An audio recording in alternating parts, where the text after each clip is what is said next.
मुस्तफ़ा जान रहमत सल्लल्लाहु ताला अलैहि वसल्लम नमाज खां पोइ हमद ऐं सना पढ़ण वारे खे फ़रमायो, दुआ घुर क़बूल कई वेंदी, सुवाल कर ॾिनो वेंदो।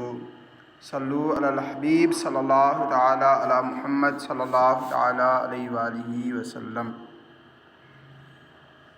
मेराज जी रात 5 नमाज़ूं फ़र्ज़ थियण खां पोइ असांजे प्यारे आका मक्की मदनी मुस्तफ़ा सल्लल्लाहु ताला अलैहि वसल्लम पंहिंजी हयात ज़ाहिरी यानी दुनियावी ज़िंदगी जे 11 साल 6 महीननि में तक़रीबन 20,000 नमाज़ूं पढ़ियूं, तक़रीबन 500 जुमा अदा फ़रमायूं ऐं ईद जूं 9 नमाज़ूं पढ़ियूं।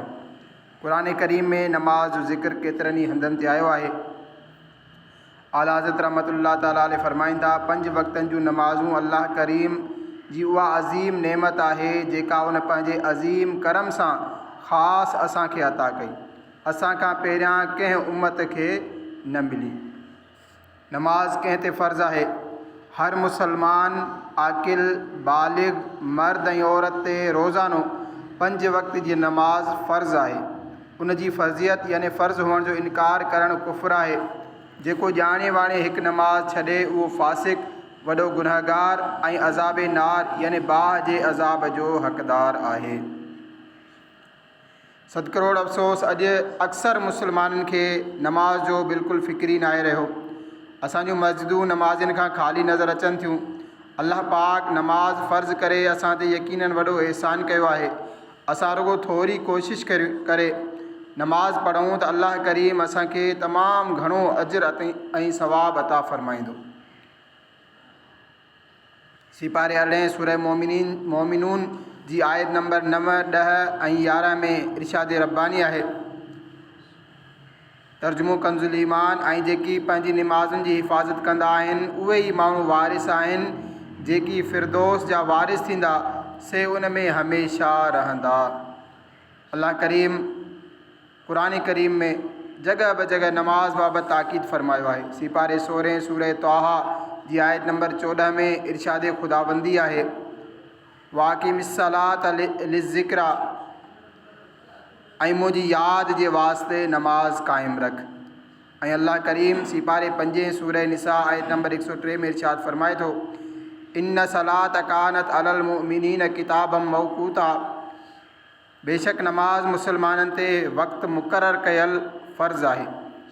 अल्लाह पाक सिपारे 12 सूरह हूद आयत नंबर 114 में इरशाद फ़रमाए थो, ऐं नमाज़ क़ाइमु रखो ॾींहं जे ॿिन्ही तरफ़नि ऐं कुझु राति जे हिसनि में, बेशक चङायूं बुराइनि खे मिटाए छॾींदियूं आहिनि। हीअ नसीहत आहे, नसीहत मञंदड़नि जे वास्ते। अल्लाह रब्बुल इज़्ज़त सिपारे 29 सूरह मारिज जी आयत नंबर 34 ऐं 35 में इरशाद फ़रमाए थो, उहे जेकी पंहिंजी नमाज़ जी हिफ़ाज़त कंदा आहिनि उहे ई आहिनि जंहिंजी बाग़नि में इज़्ज़त थींदी। नमाज़ जा मुख़्तलिफ़ 25 फ़ज़ाइल। अल्लाह पाक खे राज़ी करण जो सबबु नमाज़ आहे।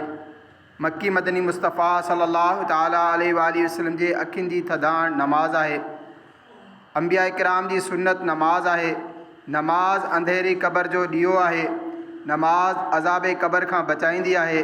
नमाज़ क़यामत जी उस खां छांव आहे। नमाज़ पुल सिरात जे लाइ आसानी आहे। नमाज़ नूर आहे। नमाज़ जन्नत जी कुंजी आहे। नमाज़ जहन्नम जे अज़ाब खां बचाईंदी आहे। नमाज़ पढ़ण सां रहमत नाज़िल थींदी आहे। अल्लाह पाक महशर जे ॾींहुं नमाज़ीअ सां राज़ी थींदो। नमाज़ दीन जो थंभ आहे। नमाज़ सबबु गुनाह मुआफ़ थींदा आहिनि। नमाज़ दुआउनि जी क़बूलियत जो कारण आहे। नमाज़ बीमारियुनि खां बचाईंदी आहे। नमाज़ सां बदन खे सुकून मिलंदो आहे। नमाज़ सबबु रोज़ीअ में बरकत थींदी आहे। नमाज़ बेहयाई ऐं बुरनि कमनि खां बचाईंदी आहे। नमाज़ शैतान खे नापसंदि आहे।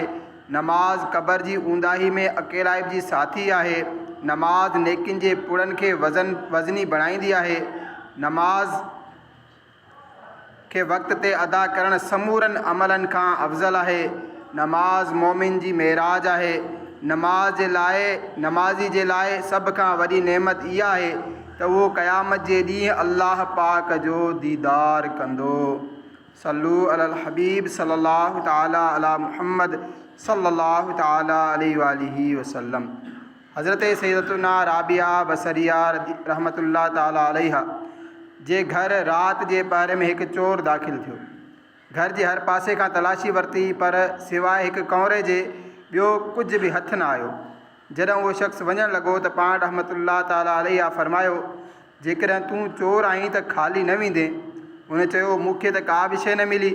फरमायाईं, ए ग़रीब, हिन कमरे मां वुज़ू करे नमाज़ में दाख़िल हिन कमरे मां वुज़ू करे कमरे में दाख़िल थी वञ ऐं 2 रकातूं नमाज़ पढ़, हितां कुझु न कुझु ज़रूरु खणी वेंदे। उन वुज़ू कयो ऐं जॾहिं नमाज़ लाइ बीठो त हज़रत राबिया दुआ कई, ए मुंहिंजा प्यारा अल्लाह, हीउ शख़्स मूं वटि आयो पर उनखे कुझु बि हथु न आयो। हाणे मूं उनखे तुंहिंजी बारगाह में बीहारे छॾियो आहे, हिन खे पंहिंजे फज़ल ऐं करम खां महरूम न कजां। उन चोर खे इबादत जी अहिड़ी त लज़त नसीब थी वई जो सॼी राति नमाज़ में मशगूल रहियो। सहरीअ जो पाण रहमतुल्लाह ताला अलैहा उन वटि तशरीफ़ खणी वियूं त उहो सजदे जी हालत में पंहिंजे नफ़्स खे झिणकींदे चई रहियो हो, ए नफ़्स, जॾहिं मुंहिंजो रब करीम मूंखां पुछंदो त मुंहिंजी नाफ़रमानी कंदे तोखे शर्म न आयो? तोड़े जो तूं मुंहिंजी मख़लूक खां गुनाह खे लिकाईंदो रहें, पर हाणे गुनाह खणी मुंहिंजी बारगाह में हाज़िर आहीं। ए नफ़्स, जेकॾहिं रब्बुल इज़्ज़त मूंखे मलामत कंदो ऐं पंहिंजी बारगाह रहमत खां परे करे छॾींदो त मुंहिंजो छा थींदो? जॾहिं उहो नमाज़ पढ़ी फ़ारिग़ थियो त पाण रहमतुल्लाह ताला अलैहा पुछा कई, ए भाउ, राति कीअं गुज़री?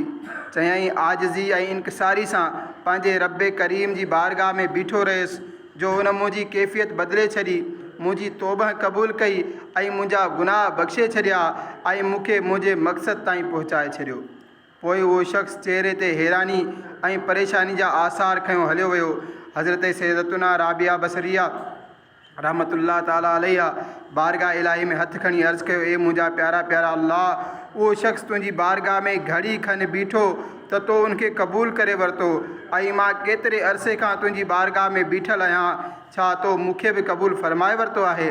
ओचितो पाण रहमतुल्लाह ताला अलैह दिलि जे कननि सां ही आवाज़ु ॿुधो, ए राबिया, असां उनखे तुंहिंजे करे ई क़बूल कयो ऐं तुंहिंजे ई करे पंहिंजो मुक़र्रब बणायो। अल्लाह रब्बुल इज़्ज़त अज़्ज़ व जल जी उन्हनि मथां रहमत हुजे ऐं उनजे सदक़े असांजी मग़फ़िरत थिए। सल्लू अलल हबीब सल्लल्लाहु ताला अला मुहम्मद सल्लल्लाहु ताला अलैहि वालिहि वसल्लम। हुज़ूर ताजदार मदीना सल्लल्लाहु ताला अलैहि वालिहि वसल्लम जो फ़रमाने जन्नत निशान आहे। अल्लाह पाक फ़रमाए थो त जेकॾहिं बानो वक़्त ते नमाज़ पढ़े त मुंहिंजे बाने जो मुंहिंजे ज़िम्मे करम ते अहद आहे त मां उनखे अज़ाब न ॾियां ऐं बेहिसाब जन्नत में दाख़िल कयां।